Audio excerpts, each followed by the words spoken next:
let us not do just another business, but let's do business revolution.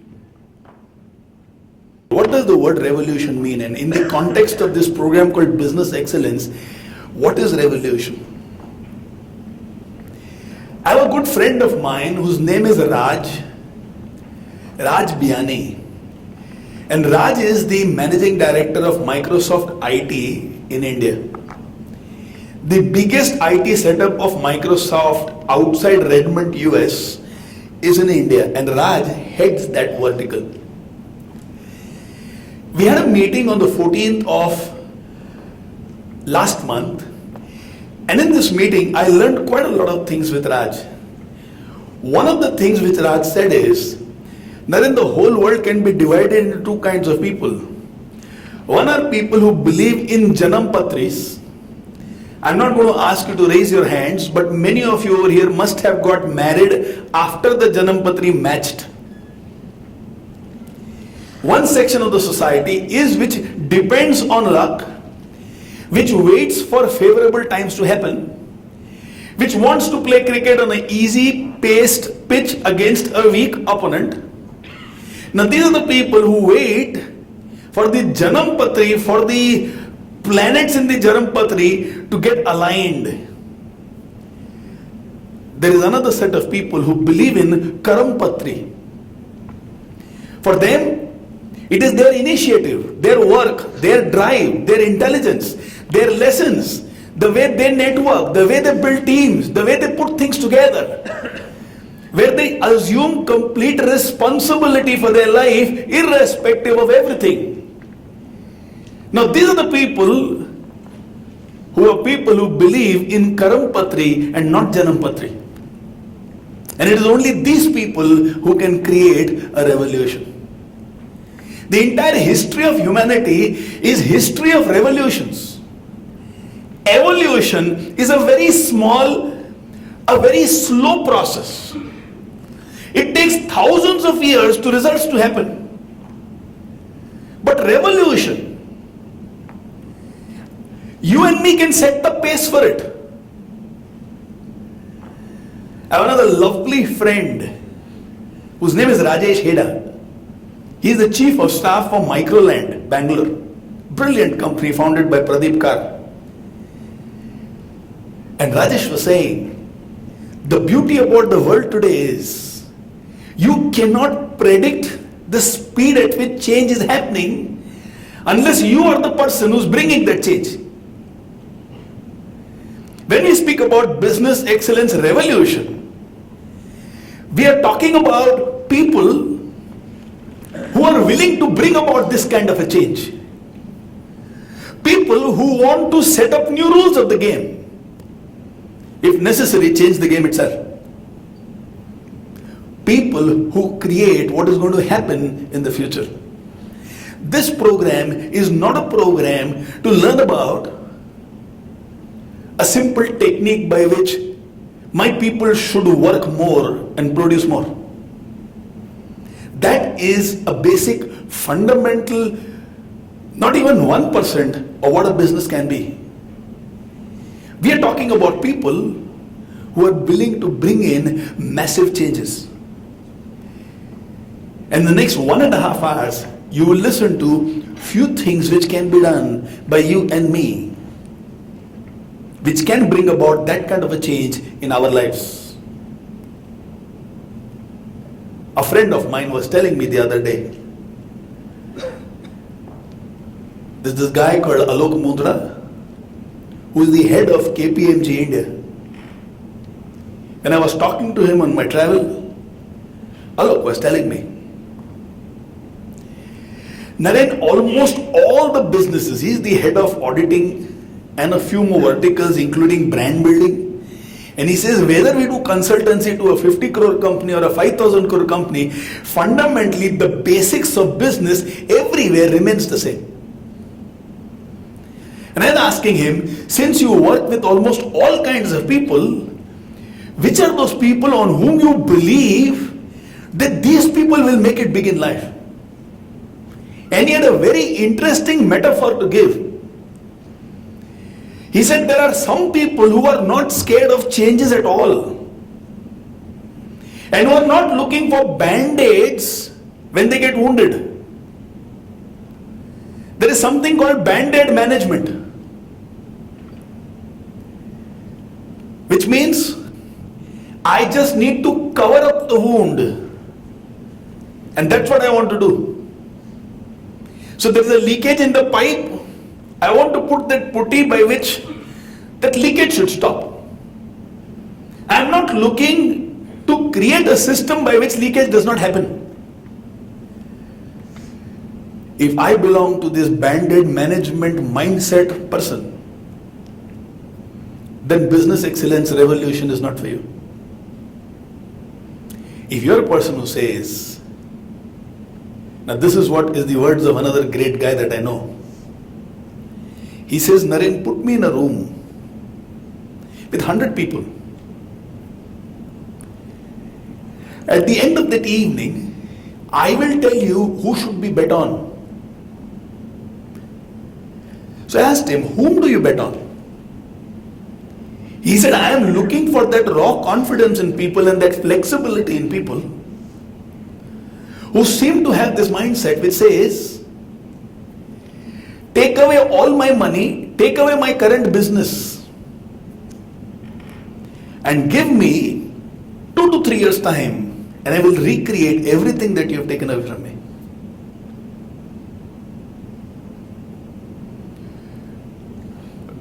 For example, think about any extraordinary business leader you admire. Take away their business and take away their money. How much time do you think they will take to recreate everything again?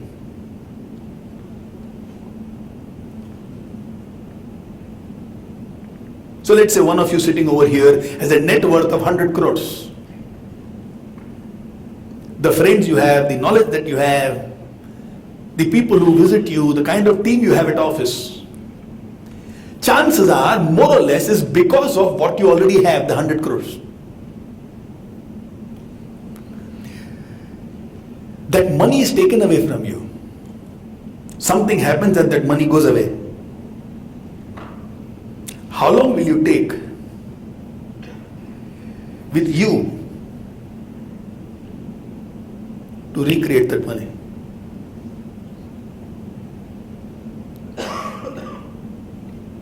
That is what business excellence revolution is all about. Fearlessness. A person who creates a revolution is fearless. I'm going to speak about just 2 qualities. One, they are fearless. They don't have fear. मेरा आदमी चला जाएगा, मेरा staff सीख के चला जाएगा, मेरा कॉम्पिटिटर बन जाएगा, मेरा एक कस्टमर चला जाएगा. They don't know what is fear.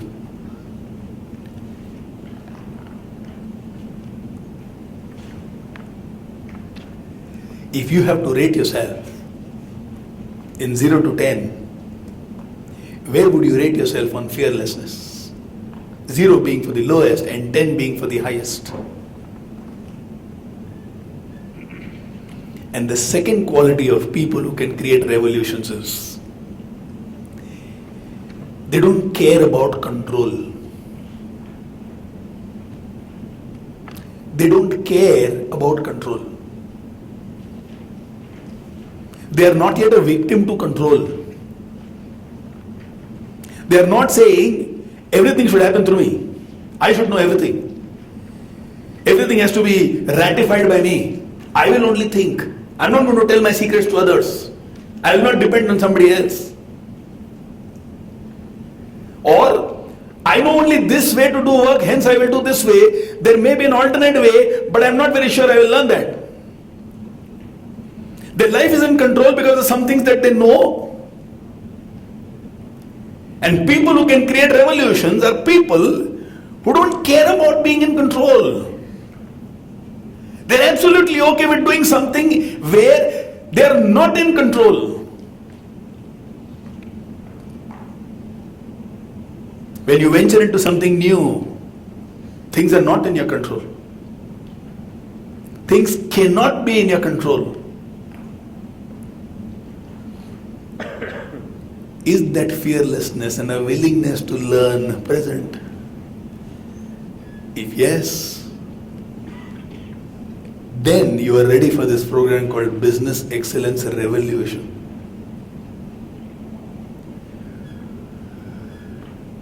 The second sheet says, be inspired, be challenged, be a path breaker.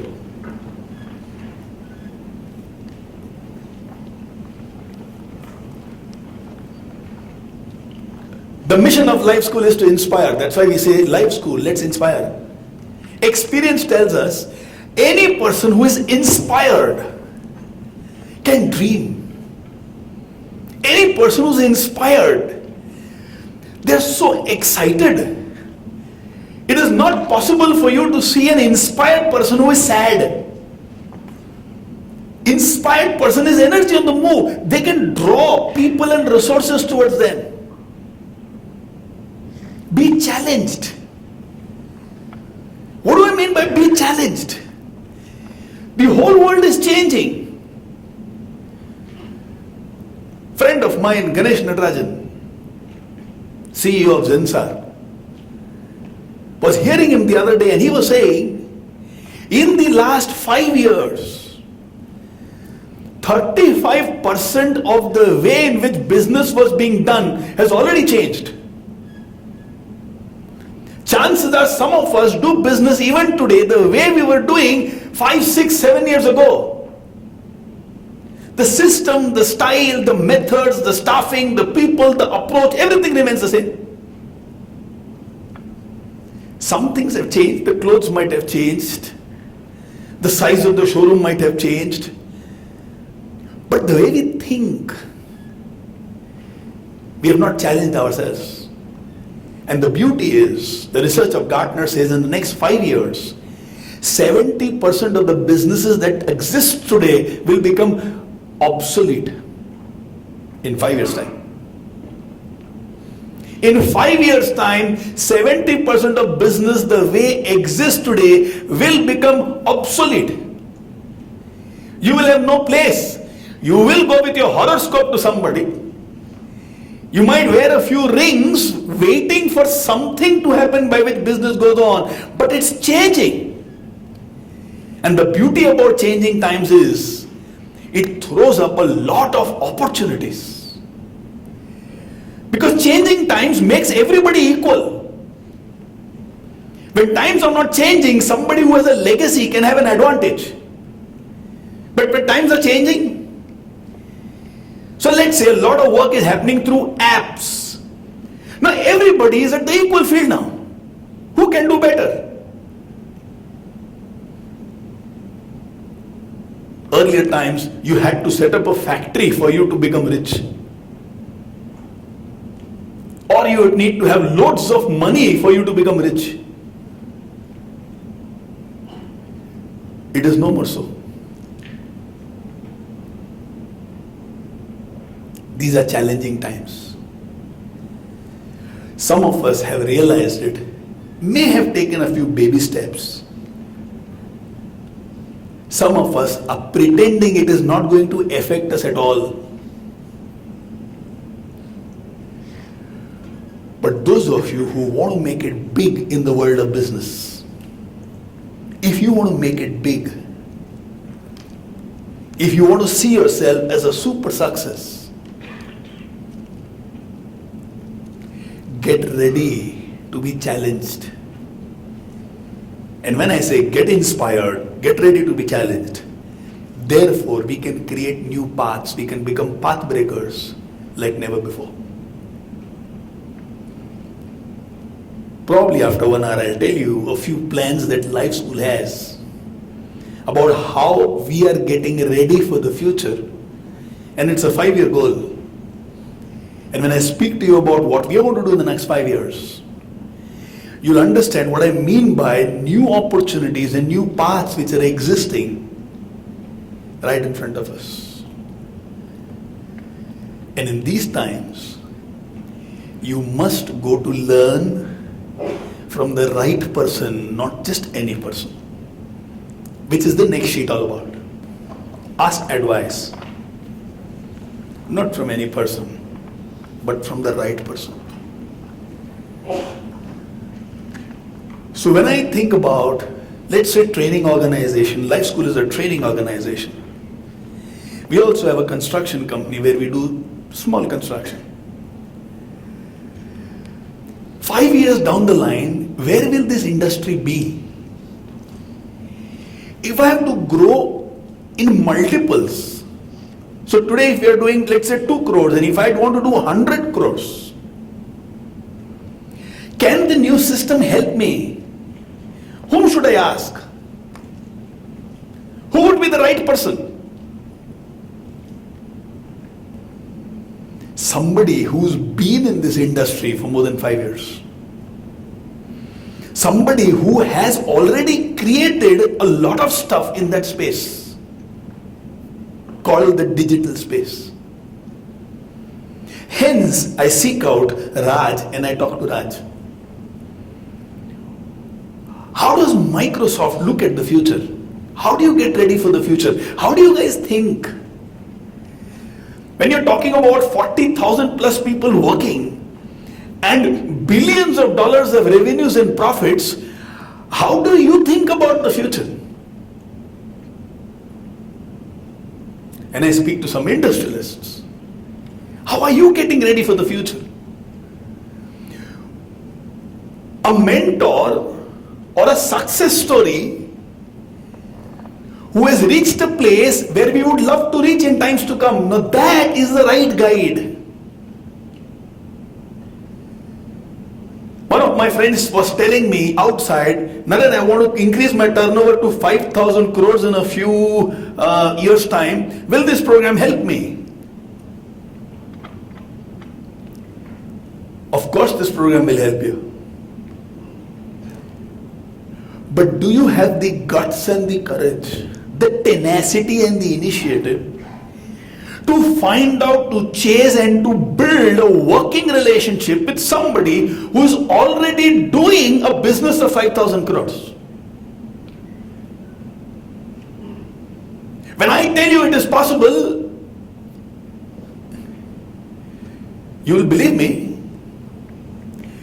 But when you talk to somebody who is doing it, you will be ashamed if you don't take the step ahead.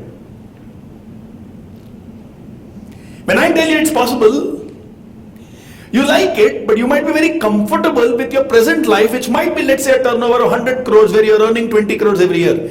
It's more than what you're going to spend for the rest of your life. So you'll look around at your cousins, you'll look around your friends, and you might find, oh, I am doing better than everybody else, so I make them ton-a-ton. But when you meet those people, they might give you 10 minutes time. But in that 10 minutes, you might be able to catch something which will require 1 year for you to implement and come back. Do you have that tenacity? Or would you like to be in the comfort zone in which you are? Then you're not going to go to a right guide. A general on his horse wanted to cross a river. Not knowing how deep the water is, he asked a boy who was sitting there, do you stay here? He says, yes.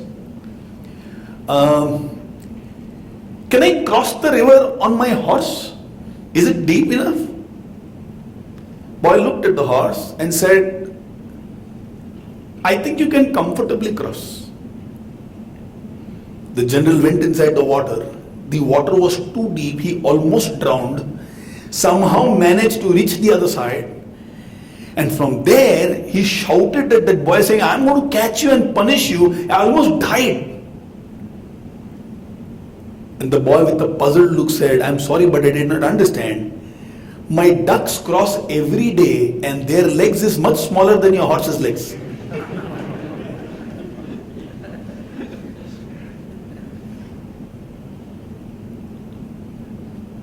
This is called asking from the right person or any person. So often we do not use our intelligence to go to the right person. As a result of which, what happens? If I have to talk about most businessmen sitting over here, this will be your status. That is the next sheet. At the bottom there is a plate called ad hoc life.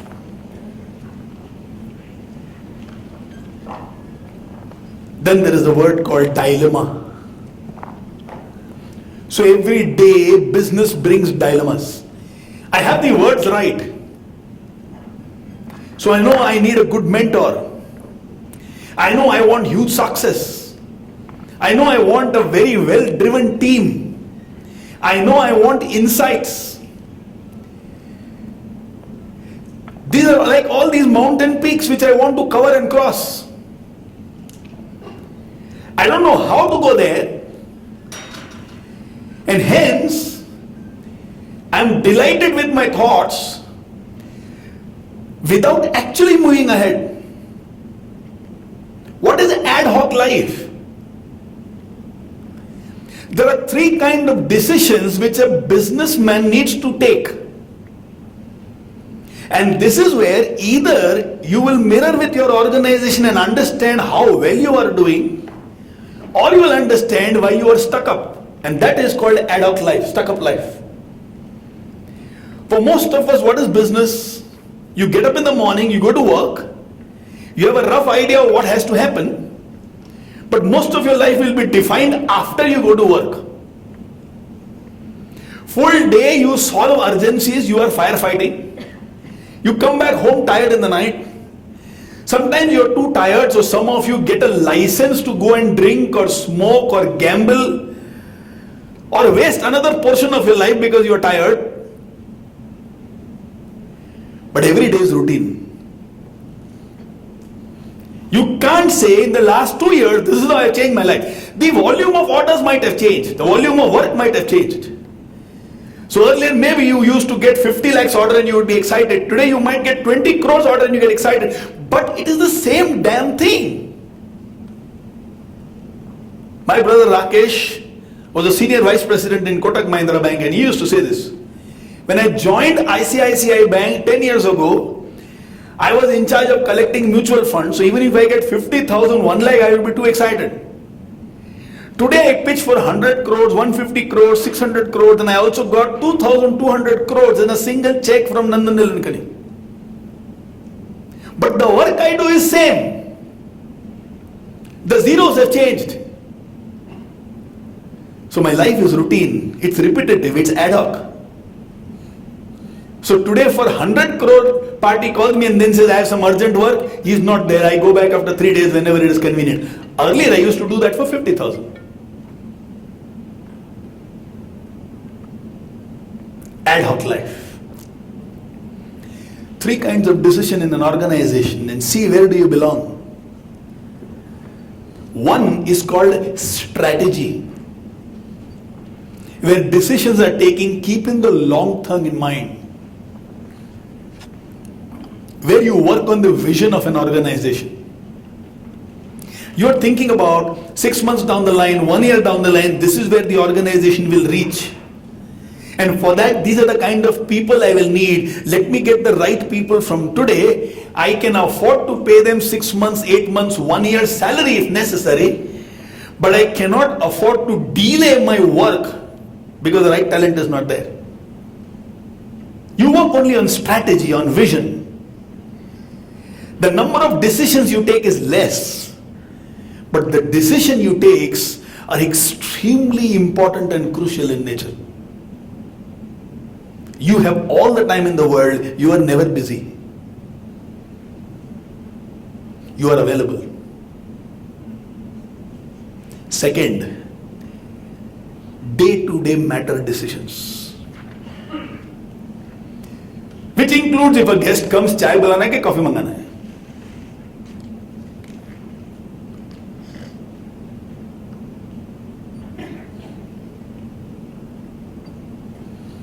Which includes if you have to get a Xerox, should you get it Xerox from this neighboring shop or the shop which is 1 kilometer away? This fellow will give it to you at 1 rupee, that fellow gives it 80 paise, and the boss of the organization is involved in the decision making of Xeroxing, where 100 copies have to be taken, but the maximum loss possible is 30 rupees. And to save 30 rupees, 1 hour discussion is done. Where the car should be parked, from whom material should be bought. And it is ironical when I go to some life scholar's office, when even if the chai has to be bought, the owner opens the drawer, gives 10 rupees and says, "Ja leke aa." Even in that he is involved. Day to day, your intelligence is not getting utilized at all.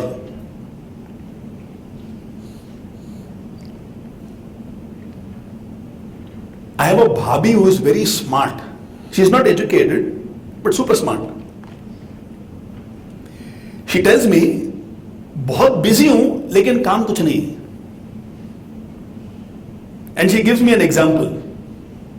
She says, मेरा काम ना watchman जैसा है. बहुत busy हूं क्योंकि अपना जगह को छोड़ के नहीं जा सकता मैं. बहुत जिम्मेदारी का काम है, लेकिन काम कुछ नहीं है. What does the watchman do the whole day? बैठा ऐसे. बहुत इंपॉर्टेंट काम है, लेकिन कुछ काम नहीं है. Some of us are like watchmen to a building, keeping a watch on everybody. किसका फोन है? क्यों फोन उठाया? वो आज 2 मिनट लेट क्यों आया? वो 5 मिनट जल्दी क्यों गया? वो ज्यादा क्यों हंस रहा था? वो कम क्यों हंस रहा था? My good Lord. And the third kind of decision making is firefighting, emergency decision making.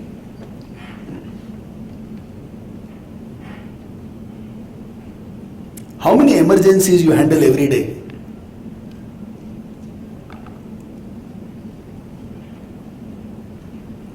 Do you have a mechanism by which emergency situations can be handled? Have you heard about this girl called Indira Nui? Who is she? Head of PepsiCo? I was reading about her in a beautiful article which a friend of mine has sent from Hong Kong. And she writes over there, parenting is all about systematizing things and taking help of the entire organization. She says, if I am heading Pepsi, I am not the only person who is parenting my children. There are 10 more people in the organization who are involved in parenting my children. So when my children were small and they were going to school, there was this game, some of you might have played that game called Nintendo. How many of you have played that game, Nintendo? At least you have heard about it? Not heard about it? Okay, it's a game. The child will be told that there is a limit to your game, but if you achieve the other work, then you can play. In the headquarters, if a call comes, I want to talk to my mom. Now she has instructions that even if the President of United States calls, because she is in one of the committees of the United States government, she will tell that person to tell him she is very busy right now, she'll call later on. But if that call comes, can I talk to my mom? The phone has to be passed through.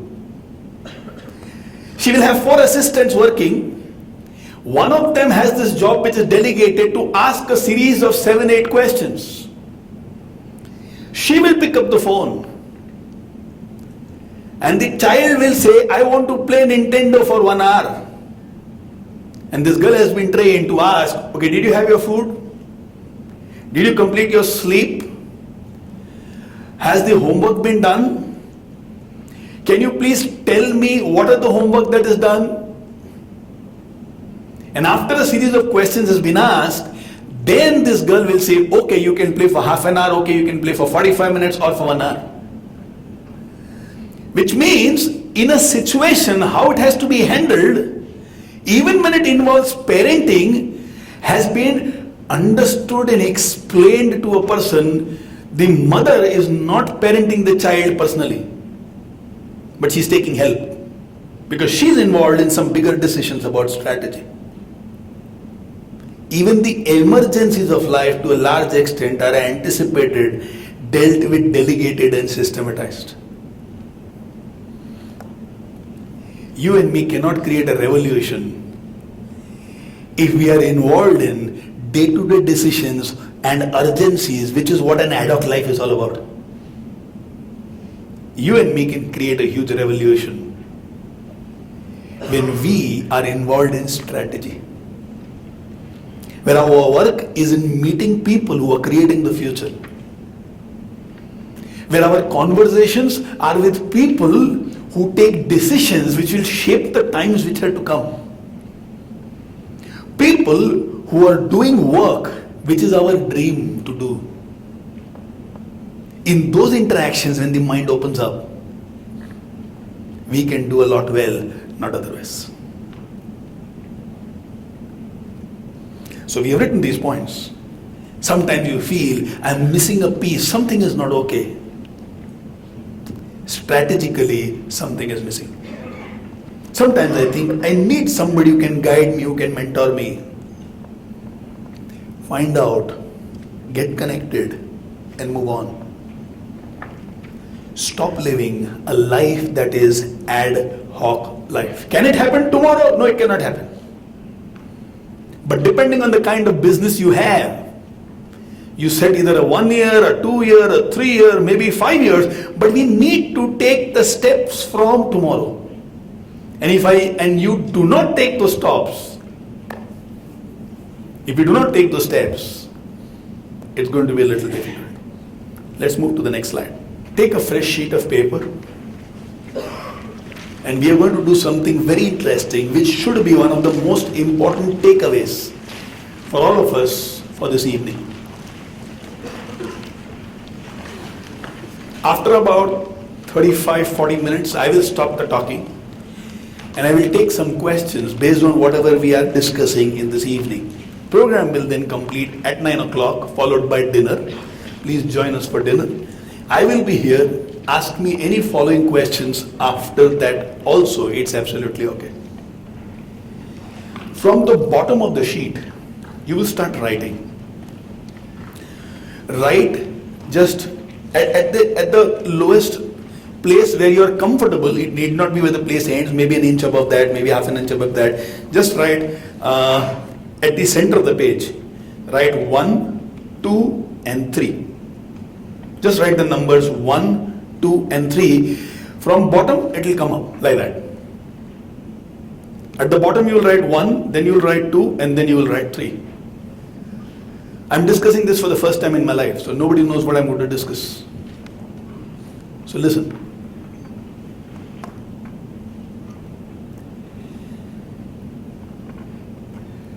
Now involve all those 3, just 1, 2 and 3 and make a bracket.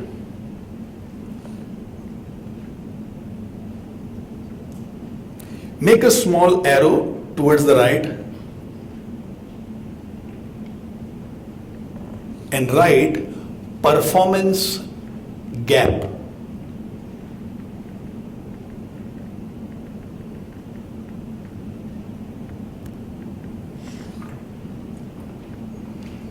Above the words performance gap, write value creators.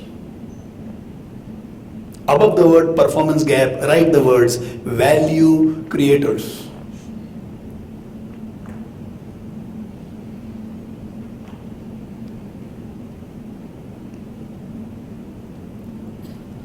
Now what we're discussing right now is something that Raj Biani of Microsoft has shared. So I'm giving to you his wisdom. This is not my wisdom. Of course we have added a little, but the basic wisdom comes from Raj.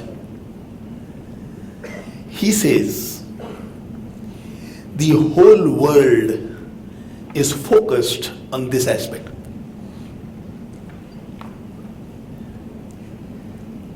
Assuming there is a zero, whatever you are doing in life today, understand it at zero That is the base. And what you can do today, based on what you know, what you have, is 1, 2, and 3. So what you are doing is 0. What you can do is 3. Now this gap is called the, what gap? This gap is called performance gap. All of you, if you are honest, will agree that there is a difference between what I can do and what I am doing. You agree with me? This is the truth for all of us. None of us can say we are absolutely working at peak performance. Anybody who helps us to perform creates value in our life. Hence these people, these tools, these systems, these methods are called value creators. Something as simple as, if I have a telephone, if I have a mobile phone, it helps me to perform better. Hence it is adding value to my life. I have a driver who drives my car, and if I have to drive for about half an hour, in that time I can use my phone and do a little work. If the driver was not there, I had to drive, and that half an hour of working time was taken away. The driver is adding value to my life. If I have a personal assistant or a secretary who is doing a lot of things which takes time but can be done by somebody else, something as simple as booking a flight ticket. Now if I sit and book the flight ticket, it will take me 1.5 hours of research. I might save 500 rupees. Otherwise flight, if I give it to an agent, he might have booked it at 5,000. I do research and I might book it at 4,500. 500 rupees bachaya. But the cost of that 500 rupees was 1 hour of my productive time. And if I have a personal assistant or a secretary or an agent who is able to do that work, they are adding value to my life. The focus of the whole world is on this word today called value. Add value, add value, add value. All management books seems to be speaking about be a value creator, add value to your customer's life. Come on, add value. From 0 it can take 2 to 3. Then please write from 4 to 12. 4, 5, 6, 7, 8, 9, 10, 11, 12. Write that.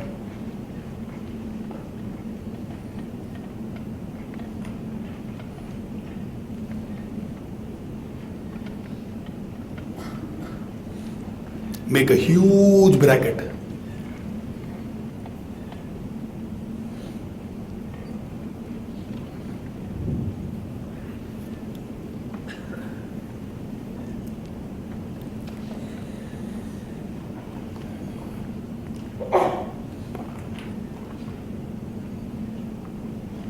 Make a small arrow.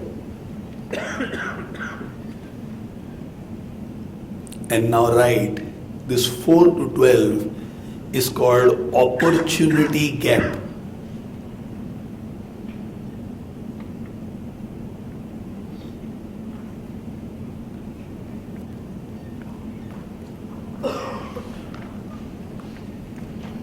People, systems, tools, methods, lists, equipments, connections, networking, anything in the world which helps you to move to the height of a possibility, much beyond what is possible.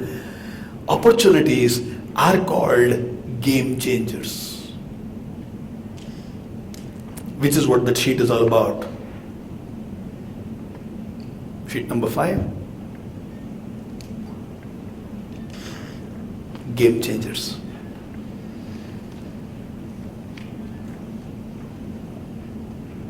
When in your mind you know you have to reach 12,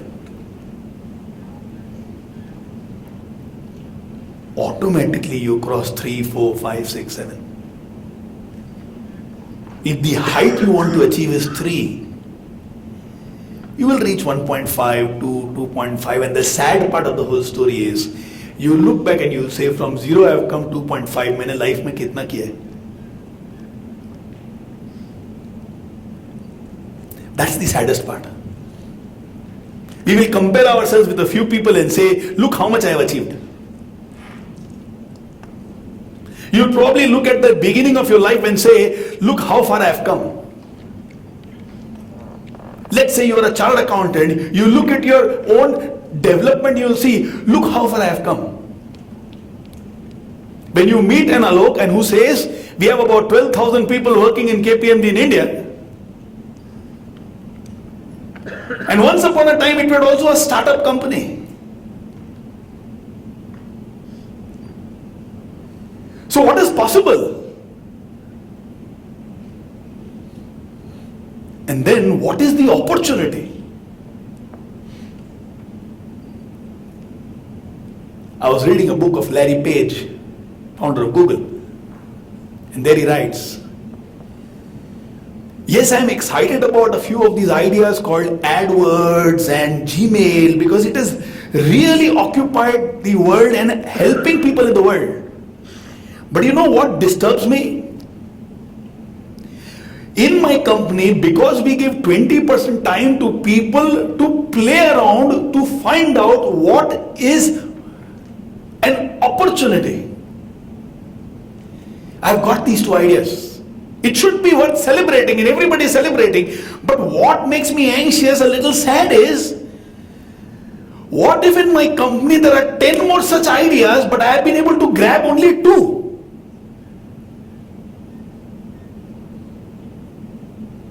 I am excited with 2, stock markets are excited with 2, everybody is excited. But what if there are 10 more?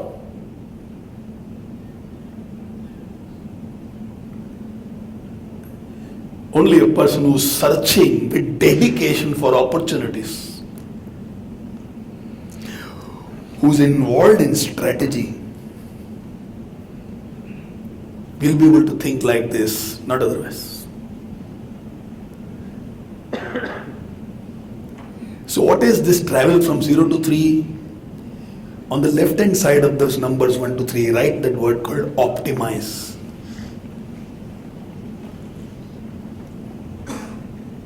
Optimize. Somebody is helping me to work at optimum level, making maximum with the little that I have. I'll give you a typical example of optimization.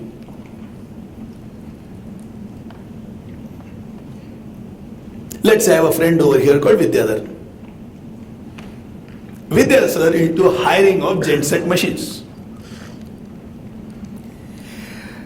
Now he talks to a client who needs a genset machine for about 10 hours and another client wants it for another 10 hours. Normally 10 hours would have taken another 2 hours, 3 hours, then transportation, and one day he will put that machine only in one place. But now he looks to optimize it. How is it that the same machine can be transported from one place to the other place so that I can make maximum use of it? It should help me to build twice and not just once. Now this is called optimizing. It's very clear I can perform better, so I want to perform better. I am optimizing my resource. Let's say one of you is in the business of buying materials and you buy on a 30-day credit. You also have facilities where you can raise money at 1% per month. Now you look to optimize and you are saying, okay, 30 days credit is giving me, if I give him immediate payment, will he give me 2% discount? 1% अपने को इधर लगेगा लेकिन 2% discount मिलेगा, 1% अपने को फिर भी बचेगा, चल पूरा दिमाग लगा के इधर उधर करके क्या पॉसिबल कर सकते हैं? Optimize. Then there is something which is 4 to 12, which is called anticipate, which is called adapt, which is called new game, new rules.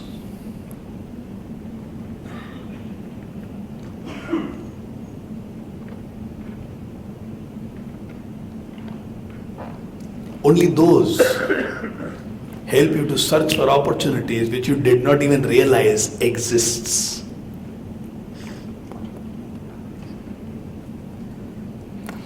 I'm speaking about a business program which is not just exercised or created or designed to reach from 0 to 1.5 to 2.5, which will be phenomenal results. I'm talking about changing the paradigm itself, because never before in the history of the world we had opportunities the way opportunities exist today. And if I'm willing to let go of control, the whole world can open up in front of me. So this is what we call as doing something, creating something, participating in something, which is a game changer. So T20, 5-day, both are cricket. But the rules are different, the game has changed, entertainment is different, profits are different. You can be the best test batsman in the whole world, yet you will die poor.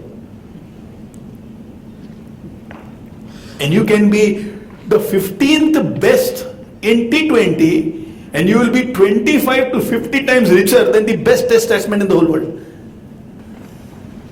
The next sheet says, to achieve this, we need to put one piece at a time. In management, there is a concept called bite size. What does bite size mean? I can eat an elephant one bite at a time. Now this is a metaphor, I am a pure vegetarian. The biggest of work can be done a little at a time.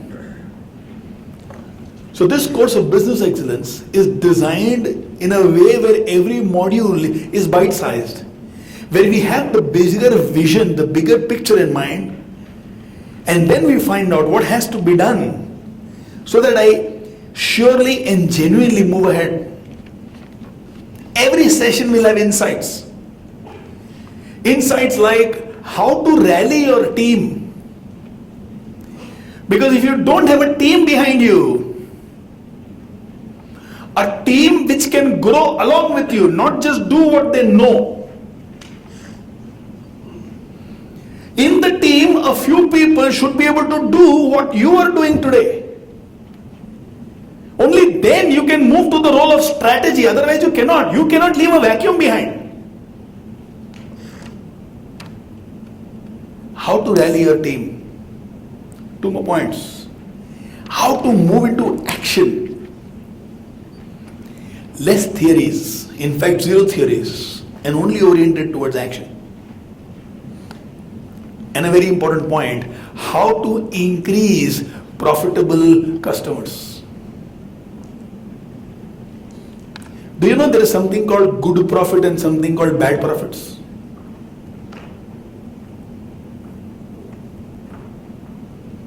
Do you know the difference between good profit and bad profit? A good profit is that profit which can be predicted without any fault over a long period of time. A bad profit is a one-time profit, which means for that profit you have to work the same work again and again and again and again and again. So let's say you see the balance sheet of mine and you see a profit of 1 crore, last year profit was 70 lakhs, and you might say, oh, good progress. No, unless you find out the quality of profit, next year whether 1 crore will become 50 or 60 or 70 or 80, how do I know? And again the same effort, morning 7 o'clock to night 10 o'clock if I have to work. Yeah, the profits are increasing, but between you and me, it is bad profit, it is not good profits. Good profit, typical example if I have to give you, we have a friend of ours called Arunima Sinha. Some of you would have heard about that name. How many of you have heard Arunima Sinha? Most of you, beautiful, that is where I met him for the first time. She was just awarded the Padma Shri 2 days ago. She climbs Mount Everest once. And now she's a celebrity for the rest of her life. I was speaking to her the other day and she was telling me, Naren, till now I used to take about 1 lakh rupees for a 2-hour speech. Of course, she speaks only in Hindi, she does not know English. And she tells me,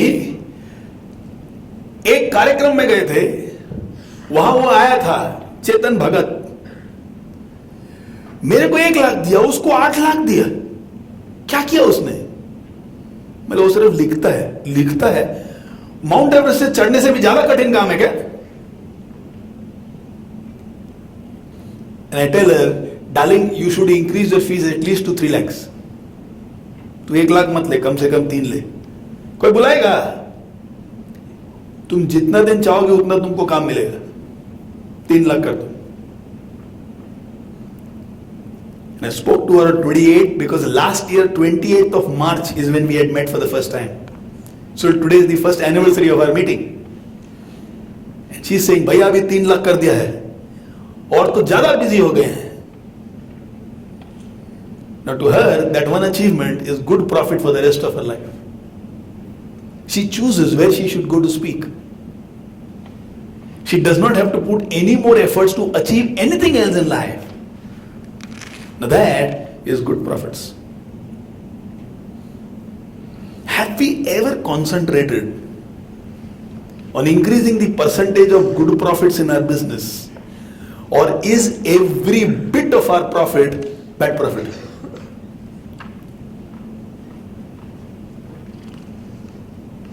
Which means, are you required to run your business all the time?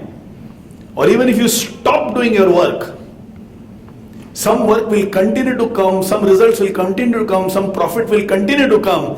That is your good profit.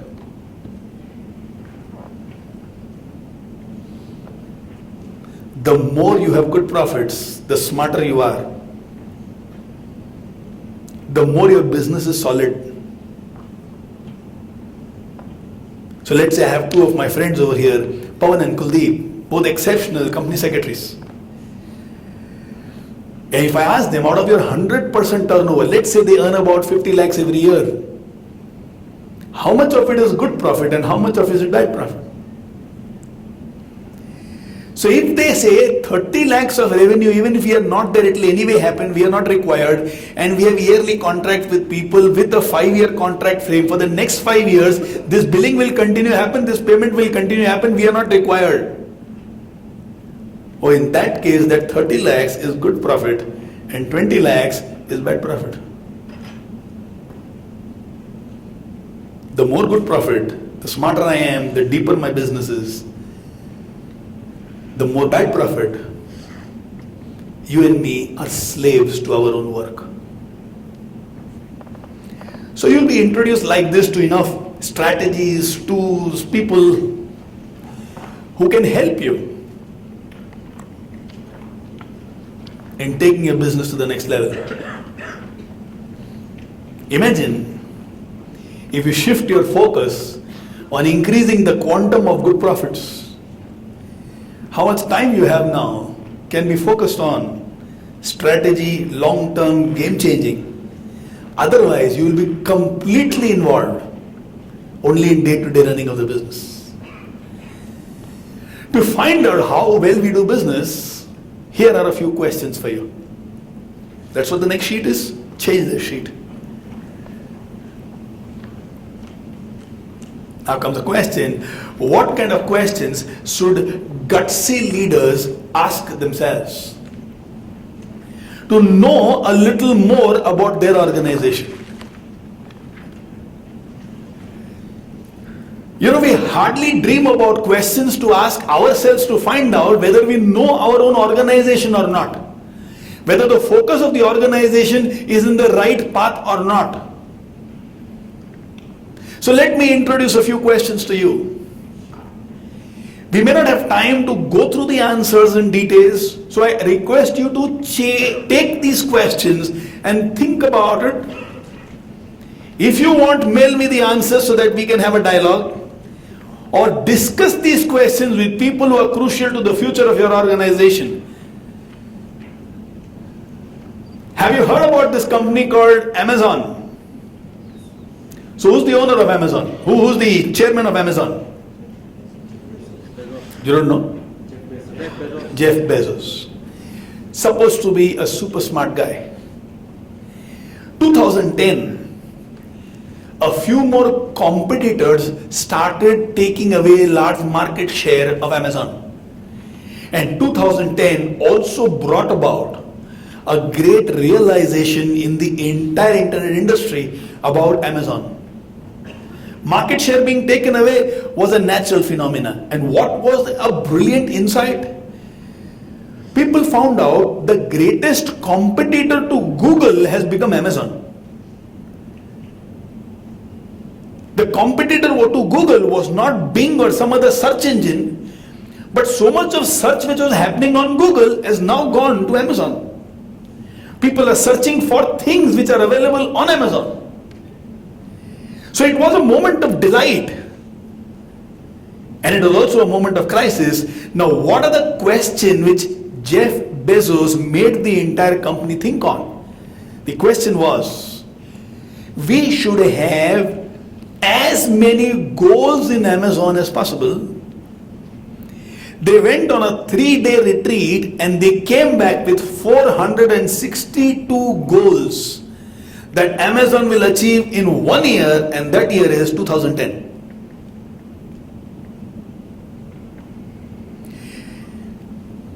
The answers to these questions created Amazon for the rest of its future. I'm not going to discuss again in greater depth about what were the questions, but let me tell you about the nature of the questions. Out of 462 goals, how many do you think was driven towards sales, turnover, profitability, volume, range of products, top line, bottom line? In a nutshell, how many questions do you think in 462 were about revenue, that is money?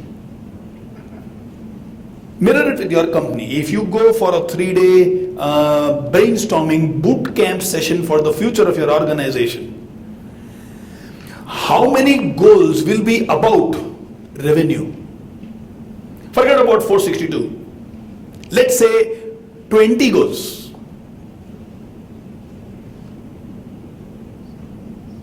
You know how many Amazon had about revenue? Out of 462, 7 goals were about revenue. Which means less than 2% focus was on turnover. 351 was about how brilliant it will be for customer experience.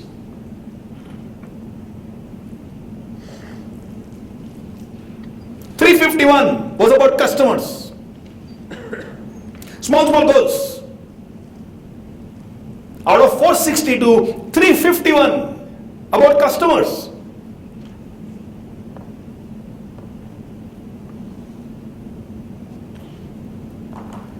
If you have a brainstorming, how many goals will emerge which will focus only on the customer?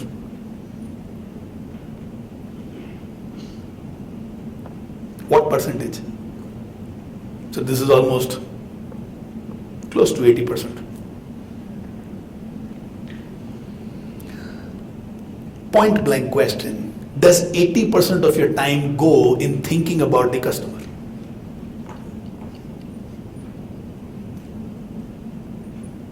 Then we cannot become Amazon.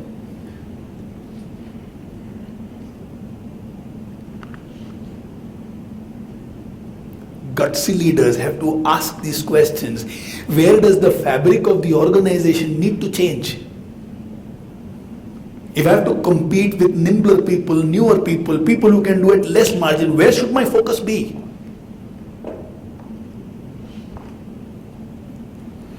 I can give you a series of other questions, but today won't have time. When you come to business excellence, we'll go into details for you to understand your own organization. Let me give you just one more and leave it without going into details. And it's a beautiful question. And something tells me most of us will not have the answer. Question is, what does success mean to your top 20% employees and top 20% customers? Have you ever thought or asked or understood to them what is success? Yeah, we can say, come on, we have to do more business. Come on, this job has to be done in such speed. Come on, we should have more profits. Come on, go and do turnover. That is all about us, organization. We are the owners. Profit will come to me.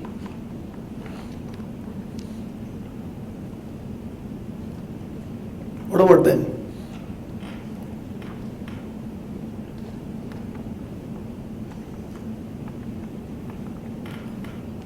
Top 20% people.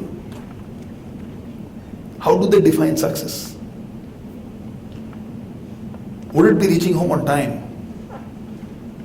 To them, would success be if I can have 2 hours every day with my family? To them, can success be if I can buy my own 4-wheeler or book my own house? What does success mean to them? For somebody, it can be if I can learn how to play a music instrument, I am successful. Unless you know what is their success, how will they live for the organization? And so is the case with the customers. Gutsy leaders have to ask themselves these questions.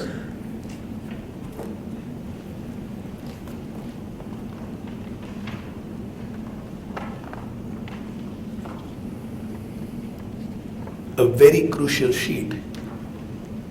What if we could tap the power of revolutions? Now this sheet has fired me up. How are revolutions born?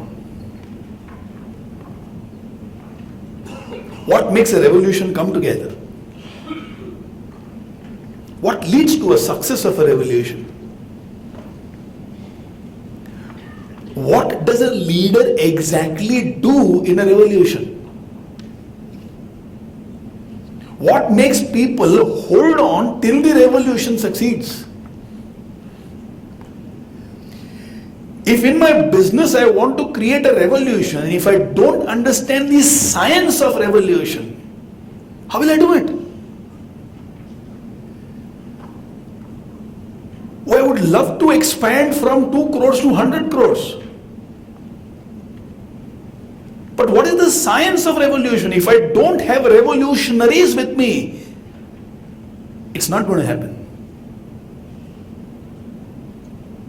Hence that sheet. What if you learn the science of revolution and you become that kind of a leader where talent, resources, opportunities come to you because you know how to play the science?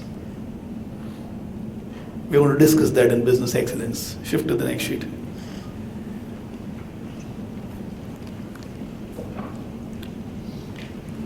What if we give people not just something to buy, but something to believe in, something to which they feel they belong? They don't work in the organization, but they believe it is theirs. What if you could learn that? Where people would travel, even if they have to face inconveniences, they will go through that, but they want to only be with you. What binds customers to an organization like that? Change the sheet.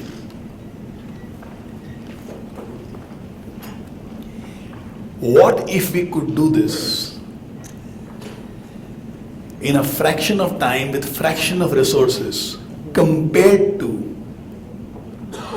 how it has been happening in the world so far? We're going to go into the details about how, through systems, through tools, through lists, through approaches, through new opportunities which the world today is throwing up, we can do it in a fraction of time with a fraction of resources.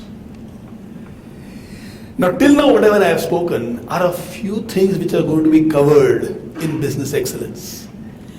And everything which is required to take you from that 0, 1, 2, 3 to 4 and above is what is going to constitute business excellence. What is going to be the method? How are we going to actually achieve it? So there are 4 pillars in business excellence, and business excellence will be created around these 4 pillars. Please change the page. How will we achieve?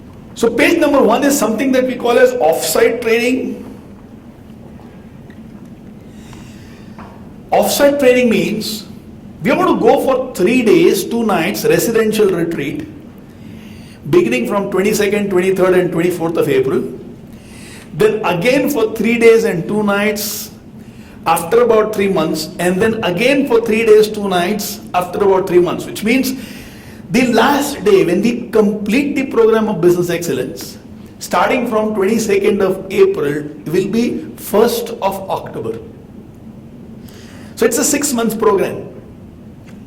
Pillar 1, offsite training, where will be 3 days, 3 days, 3 days, which means 9 days of offsite training program. So there we are going to discuss about these things like good profit, bad profit, which I've just discussed with you, and a few other points. How are we going to do that? Now that is what the next sheet is all about.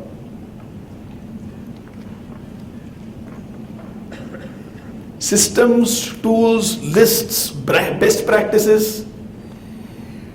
To give you a small idea, to expand and do brilliantly well, we will need talent. We will need people who can perform.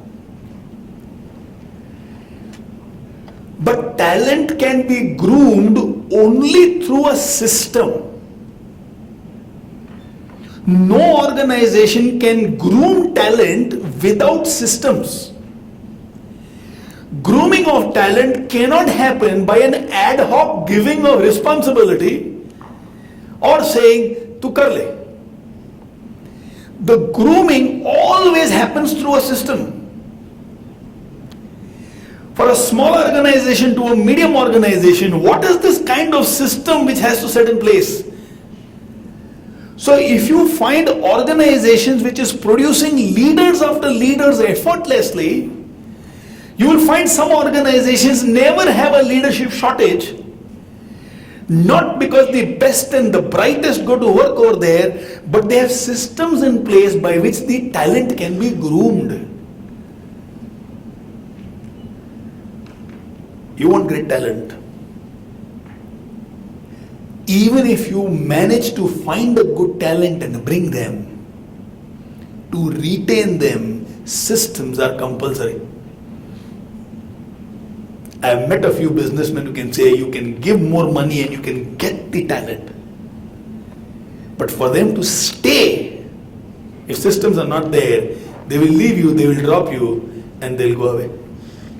So like that, there will be a few things, tools, lists, systems, and best practices that we are going to discuss. Third part of offsite training will be things like strategies, stories, peer-to-peer learning. Now what do I mean by peer-to-peer learning? Well, what do I mean by ideas? Peer-to-peer learning means learning from each other. So in business excellence, we are going to have sessions where you will be given 15 minutes to talk about what should anybody learn from my organization. And then there will be a question answer session where what you say and what people ask, do you have a satisfactory answer or a delightful answer to that? Either you will get exposed or you will be celebrated. A lot of us would have done a lot of things which is working right, and when you share that with others, others also learn the whole way. So it can be raising of finance, it can be people, it can be systems, it can be computers, it can be lists, it can be CRM, it can be how do you manage, how do you break into new customers, anything. But there will be a lot of peer-to-peer learnings. Then there will be grooming of ideas. I will throw ideas towards you. For example, one idea can be, okay, I'm giving all of you 50 lakhs. Now tell me, in 1 year's time, if you have to make 1 crore out of this 50 lakhs, which means you repay my 50 lakhs and you're still left with 50 lakhs. Now what is it that can be done? Everything has to be ethical. Now there will be brainstorming, okay, what can be done? There will be groups which will be formed, and together you'll be thinking about, okay, from 50 lakhs, if I have to earn 50 lakhs, what can be done? And when you come and present a case study, people will have questions, people will have doubts, people will have some objections. How is it that you handle that? It's not about ego, but it's about expanding the mind. And the final thing, let's move to the next. Hero customers, powerful motivators, competitors, and a very important point called think leadership. There is a brilliant study which has been done on how leaders think. People who have created superb organizations, what is their thinking pattern? How do they continue to think where from 1 they reach 12? What's the way they look at opportunities and people? When I ask people, most of them say anybody who has the ability to get things done.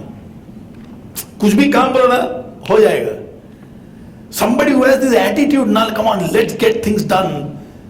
These are so crucial in leadership, but the research shows 7% people succeed in life because of get things done. 26% is because people who worked with them believed here is a person with purpose. When they realize the organization for which we are working is driven by ethics and values and purpose. 26% who reached the top is because of driven by purpose, and this is the maximum weightage. 23% leaders have succeeded because their thought is always about others. Their thought is equally divided between their employees and their customers. Listen carefully. One way to think is about what I can give, what is that I can produce. Another way to think is what do people need, therefore what should I produce. For most of us, we have a product and we want to go all out to sell this product. We have an idea, we want to make it, and somehow we want to sell it. But 23% of them are thinking about what people need and therefore what should I give. What will make their life better? What will make their life convenient? What will make them happier? What will make them more productive? They're thinking about others, 23%. 10% are because of super positivity and respect. 7% is because get things done. And there are a few more. Question is, if you have 26 plus 23 plus 10 plus 7, what becomes your chance of success? What can keep you down? Who can keep you down? Let change happen wherever it happens. But if you know how to think, this is what think leadership is. It is about how to think if you are a leader. What are the tools? What are the strategies so that you and me can think like this? Again, it will be a part of business excellence. Pillar number 2. After these 3 days, when it's over, when you go back, you will go back supercharged. You will have bustling of ideas in your head and you will want to do something. But as you move into implementation zone, you will have doubts, you have questions, you will have confusions, and you will have small mini ideas which will come across the big idea. So we interact online. You can send me as many mails as required. We are going to make a common platform where questions are going to be pooled and my answers are going to be visible to everybody. Unless you personally say, Naren, keep this private. So let's say one of you sends a question that I have 2 people at the top of my organization. Both of them are very honest and working very long time. One of them is malleable, moldable and is ready for new challenges, but the other is not. but the other is completely loyal. Now in this situation, what do? I have to give an increment. Should I give equal increment to both? Now you want to move from 0 to 12. You want to take your organization to a much higher level. You want to be involved only in strategic things. You want to become a visionary, revolutionary leader. But all these teething troubles will be there. These doubts, these questions, these confusions will happen. You can say private, which means the answer comes only to you. If you say I don't mind public, then the question in turn is known to everybody, and my answer also gets known to everybody. Everybody learns from everybody. There will be certain fixed times where we will be available online for a chat. So let's say 6 p.m. to 7 p.m. I'm online. Any question you want gets answered immediately on the spot. One of those things that we'll be doing. There will be homework. What do I mean by homework? Let's say I will throw a question to you, and the question is something like this.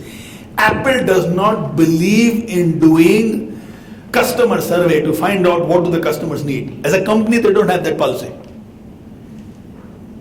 You will never find Apple sending a question to you saying, are you satisfied with our services? Did you like the product? Then how does Apple measure what people need? They have a system. They have one question. How many of you are bored by that feedback form which you receive when you fly in an aircraft or you go to a hotel? And we are sick and tired of it, right? You don't want to fill it. Apple just asks one question. And that is the basis of their understanding whether they are doing awesome stuff or not. So I'll give you a homework like, find out what is that question which Apple asks. Measure it with what you are doing in your work and in your life, and give me a story about where you are, where you should be, and how do you think you can follow that gap. When you go into research, when you go to find, so the homework is not going to be about do this, which is predefined. It's not going to be like you learnt a maths in school and therefore you have to do 10 more same problem again. The homework is going to be something which will take you into arenas where you have not gone before. Because we need to expand.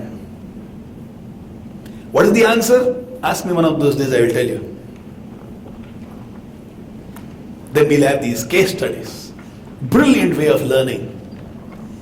What are the success steps? What is the missteps? And again, mirroring it with our own life. These case studies are not accessible to me. These cases are not accessible to you. But fortunately, we have brilliant networks, superb connections all across the globe. What might come out in the form of a book 5 years, 7 years, 10 years down the line is available to us. What somebody is doing, how somebody is thinking, what is going right, some of these will be passed on to you so that you mirror it, you understand the opportunities, and you move ahead. Finally, there will be new discussions. Now, every week there will be a new discussion topic. For example, one discussion topic will be, tell me how did you handle the ego of any employee in your organization in the last 3 months?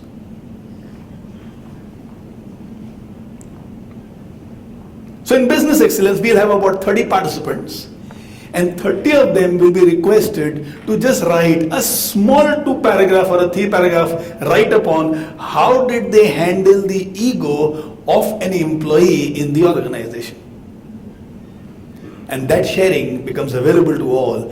When you think about it and when you write it, it becomes a deeper part of your mind, much more clarity to you. So this will be pillar number 2, where there will be a lot of online interactions. Let's move to pillar number 3.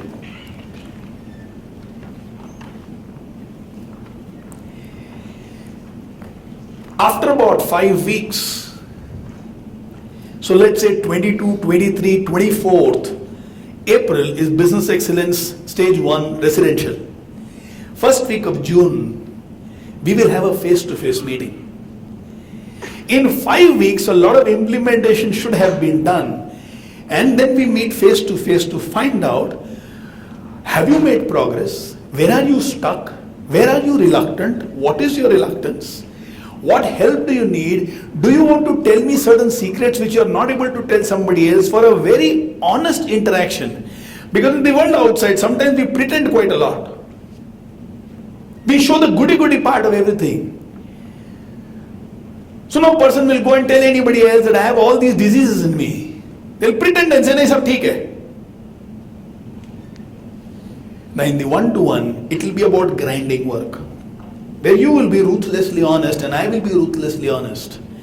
And we'll create a game plan for the next 1 month, 3 months, 1 year, depending on the issues that you have, which has to be currently resolved, or the game plan you have on a larger scale. This meeting is going to be very, very crucial, because this is where you'll actually become face to face with the reality. In this, we will also talk about the talent that you have in your organization. There are 4 kinds of people that you will have, 3 that you will need and 1 that you need to drop.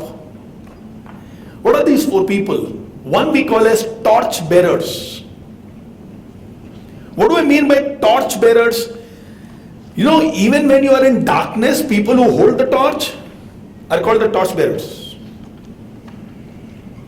If you have 4 such people in your organization, you're good. We have to identify our torch bearers, and if we don't have them, there is a gap in the organization. I repeat, when it is darkness, these people hold the torch. What we need to drop?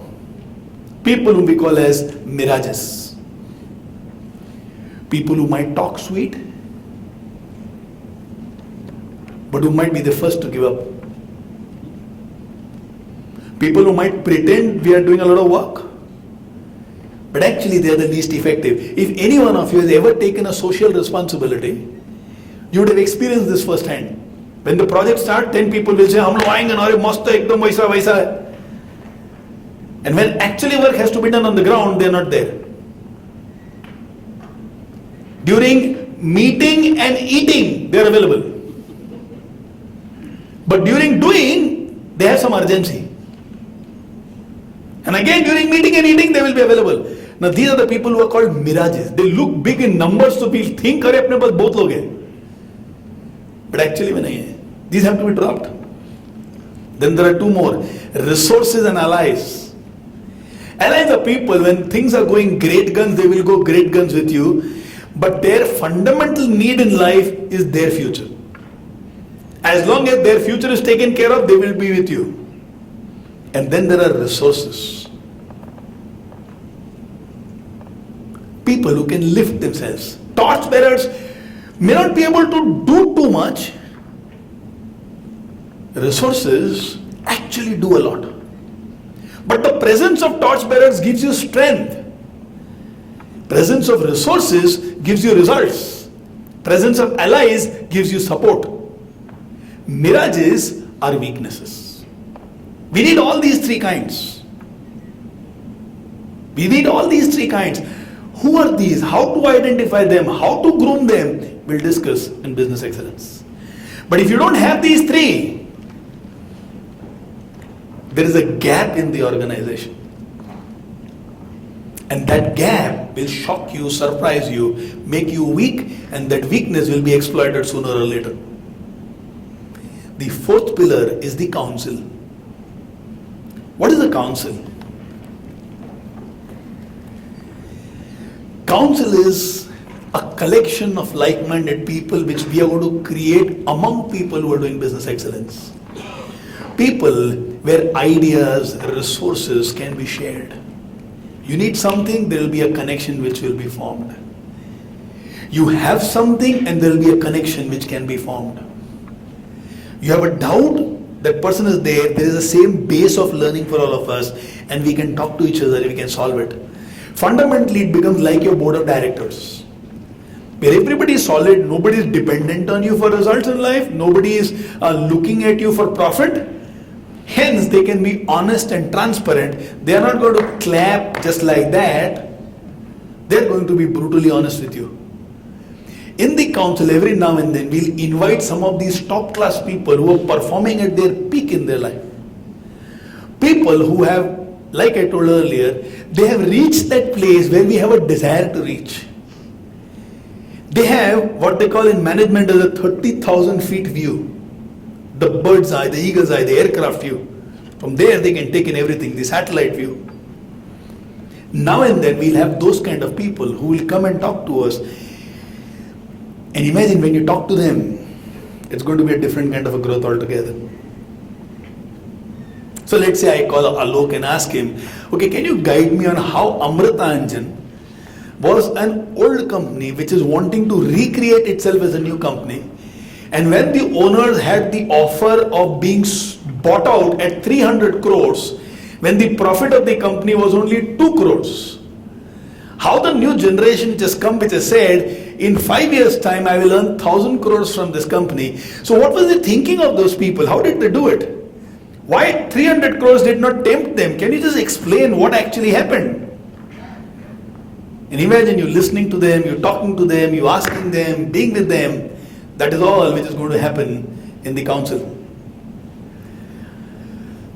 You know, business is a tough world. And there if you don't have these kind of support systems and guidance, so often we are alone and our motivation level for brilliant changes and revolution drops down. Hence we have a need for something which the modern management world calls as the tribe. People who are going to root for you. People whose future is not connected to you, but the heart is connected to you.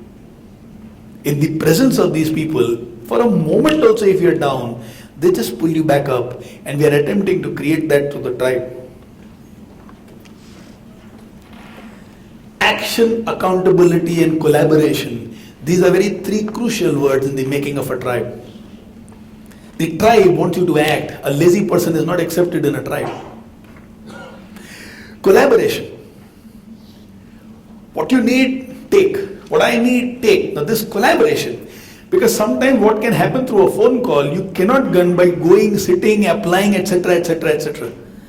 And that is where the tribe comes in so beautifully and helps you out. I can give you a few examples from my life, from business, from social work, on how the tribe happens and how the tribe helps, but we are short of time today. And the third major thing in a tribe becomes accountability. You are slow, you are careless, you are not doing enough. You are happy only from 0 to 3, the tribe should be able to pull you up.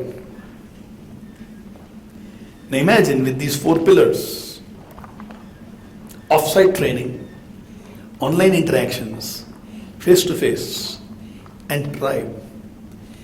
What is it that you can dream of achieving in your life? And imagine if these 4 are not there, are we well placed? If there are a few of you who already have all these pillars in place, brilliant. But otherwise, these 4 can really help as well. If any one of you has gone on a long distance running, you will understand what I am saying. When you are running next to somebody and there is a crowd cheering you, the energy that you have is different.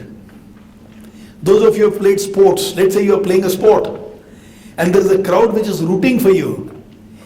Even if you think about giving up, even if you think you are about tired, but they just don't let you. Now that is what we are attempting to create this time through the council, through business excellence for all of us. So imagine you running and somebody running next to you. Imagine you are on a boat. Now that is what that next sheet is all about. Everybody wants everybody to succeed. All of us are on a boat. Everybody has to row the boat properly, and everybody wants everybody to succeed. This is what we want to create through business excellence this time. What kind of an organization? Now probably this sheet, the next sheet has the maximum words about 20 to 23. Every other sheet has less than 20 words.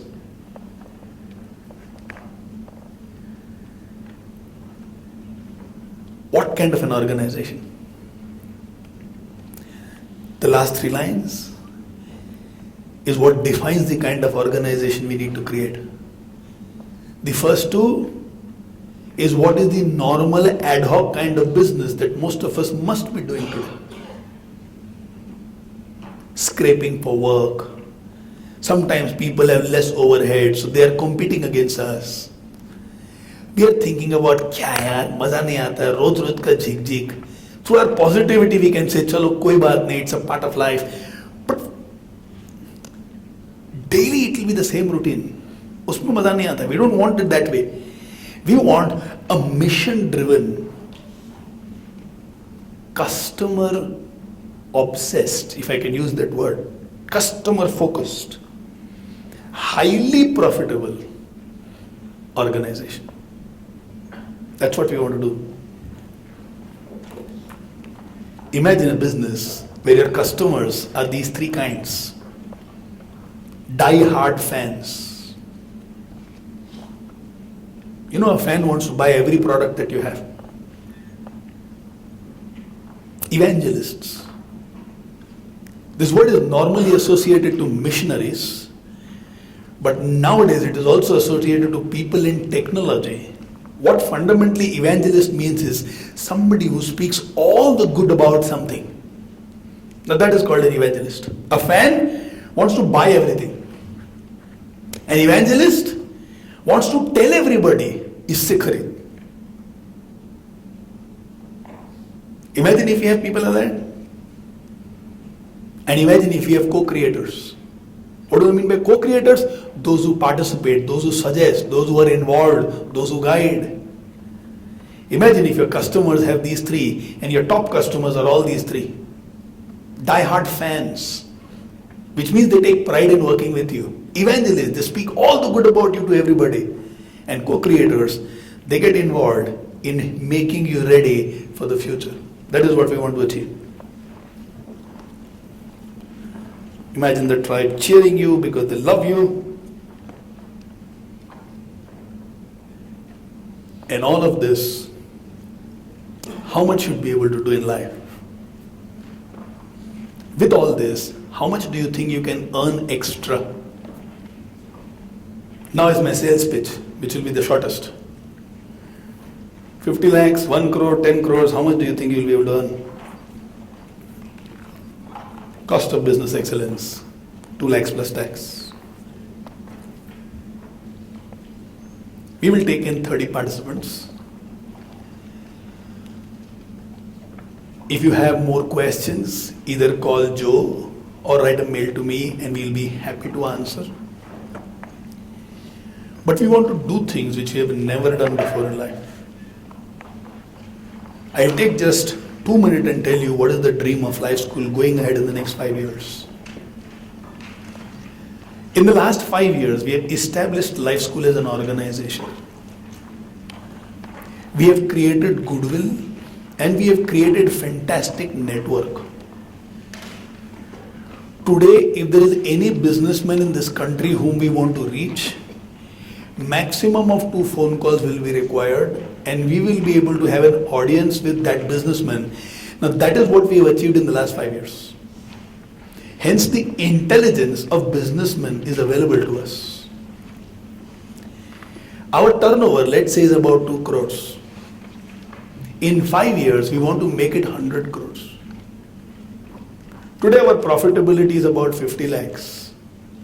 In 5 years, we want to make it 50 crores. You know, if any one of you plays in the stock market, there is something called PE ratio. Price is to earning.